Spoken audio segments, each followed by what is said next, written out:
How's everybody today? Good. Well, I talked about this morning on the SEC conference call about the internal challenge that everybody has to be the best player that they can be. And I think the thing that we're trying to focus on is to get the players to focus on the technical aspects of what they need to do to play this game. You know, every team presents different challenges. And we're not here to judge anybody's team or talent or anything else, but you know, technically you got to know how to play the plays, you got to know who to block, you got to know how to block their stunts, we got to know how to play the option, which we haven't played against all season long and for a long time. All right, so there's a lot of technical challenges that we need to prepare ourselves for and go out there and practice every day so we understand exactly what we have to do to play well. And I think because this is a little different challenge from that standpoint, that's really, really important. So, you know, I think this team has, you know, responded well every time we've challenged them in the past. So, you know, hopefully we'll be able to continue to improve through the course of the week. You know, we were a lot better today than yesterday, so hopefully we'll continue to improve through the course of the week. It looked like during the viewing period that Slade Bolden was out there at scout team quarterback. What kind of a look was he able to give you this week? Well, I think it's been really good. You know, he played a similar kind of offense in high school. I think that's one of the most difficult things about playing against this. It happens so much faster in the game than whatever you can duplicate in practice. You know, you got big splits to deal with, you got traps, you got all kinds of different, but the fullback hits it so much faster than we can duplicate in practice. The quarterback is so much quicker to get the ball in the perimeter. You know, their guy that's played the last two games has rushed for a couple hundred yards in each game. I mean, he really used to be a running back, so the guy is really a challenge. And, you know, Slade's a little bit like that. So at least I think we're getting a decent picture on the perimeter. How would you assess your team's ability to force turnovers this season and to capitalize on them? I think we've capitalized on them pretty well. I think we've got our share of interceptions, but you know, we've been harping all year long on attacking the ball, creating more fumbles, getting the ball out, really ball hawking, you know, to try to get the ball out. We haven't probably been as successful at that as we'd like to be or hope to be.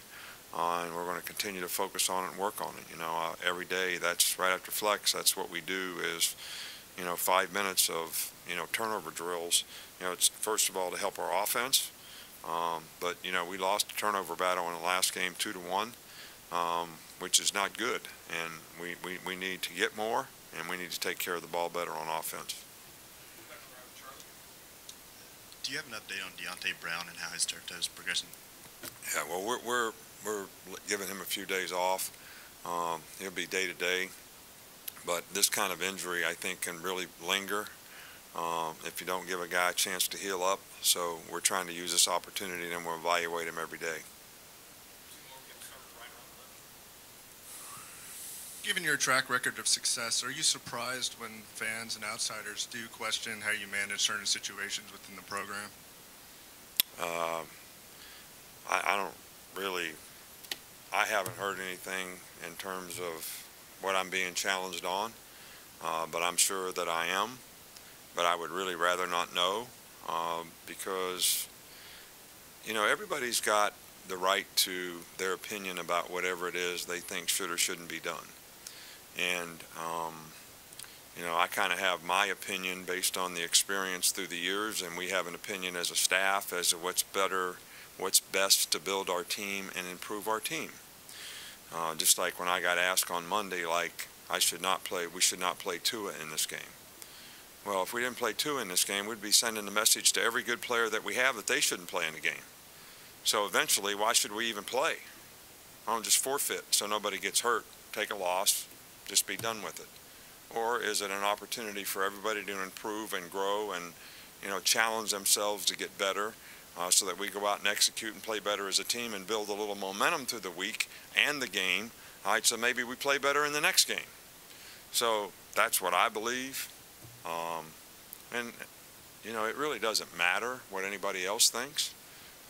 They have every right to work like I've worked for 40-some years as a coach and get a job and have their own team. And they can make any decision that they want. I tell the assistants that all the time. You want to do it that way? Get you a head job and you can do it that way. All right, but right now this is the way we're going to do it. So if I tell them that, so is it the fans questioning or you? That would be my question.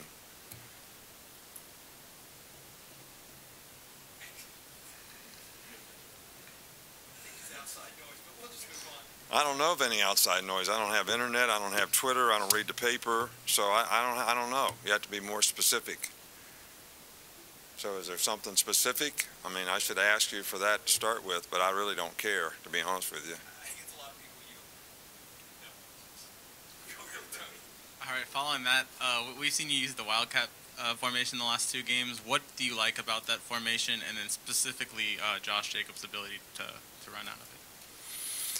Well, I like whatever's successful. Okay, so as long as we're successful in it, I like it. As soon as we're unsuccessful in it, I won't like it too much. Is that fair enough? And as long as Josh Jacobs does what he's supposed to do, I like what he's doing. As soon as he messes it up, then I won't like it. So I'm like, you know, not really making a commitment one way or the other. Other than I like it when it works and I don't like it when it doesn't work. So, but, you know, when you have a guy who can play in a quarterback position, somebody still has to go cover the quarterback if he's out. So therefore, you have an extra blocker now, numbers-wise, because you've taken a guy out of their defense to cover the quarterback. Most of the time, you're not covering a quarterback when he's getting the ball, so you have one less blocker. You have the same number of blockers, they have one less man on defense to defend with. That's math, you know, 10 minus 1. 11 minus 1 is 10. Coach, it's been a while since we've heard anything about Terrell Lewis or Trevon Diggs. I know they had bad injuries that were going to last a long time. I just wondered one, how they're coming along, and two, if there's any chance at all either or both could play this year. You know, I really, I don't think Trevon Diggs, probably relative to his injury, has any chance to come back. I have never talked to Terrell about what his interest would be, or haven't even talked to Doc about when he would clear him medically. So I really can't answer that. I can tell you both guys are doing well in terms of their rehab and doing the things that they need to do to get back.